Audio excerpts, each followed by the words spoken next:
अस्सलाम वालेकुम साथियों, एक नई वीडियो के साथ। आज की वीडियो में हम बात करेंगे कुछ छोटे बच्चों के मतलब। जब वो दांत निकालने पर आते हैं तो बहुत ज़्यादा चिड़चिड़े और कमज़ोर हो जाते हैं और दांत जो है वो निकलना काफ़ी ज़्यादा मुश्किल हो जाता है, जिसकी वजह से अक्सर बीमार रहते हैं, नींद पूरी नहीं होती, ना खुद आराम करते हैं ना घर वालों को आराम से रहने देते हैं। यानी दांत निकालने के दिनों में बहुत ज़्यादा तकलीफ़ में होते हैं। तो इस तकलीफ़ को ख़त्म करने के लिए कि दांत जो है वो अपने हिसाब से जल्दी निकल आए और कम से कम बच्चे को तकलीफ़, तो आपने क्या करना है, सुहागा लेना है और उसको पीस कर उसको शहद में मिला लें और बच्चों के मसूड़ों पर आहिस्ता आहिस्ता इसको मलें।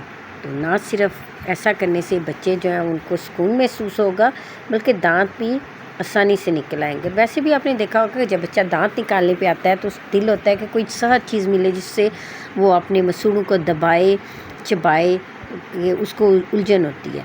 अगर ये सुहागा और शहद मिलाएं तो इससे क्या होता है कि दांत जो है वो फौरी निकल भी आते हैं और दर्द और तकलीफ़ भी ज़रा कम होती है। तो इस रेमेडी को ज़रूर ट्राई कीजिएगा, मुझे दुआ में याद रखिएगा।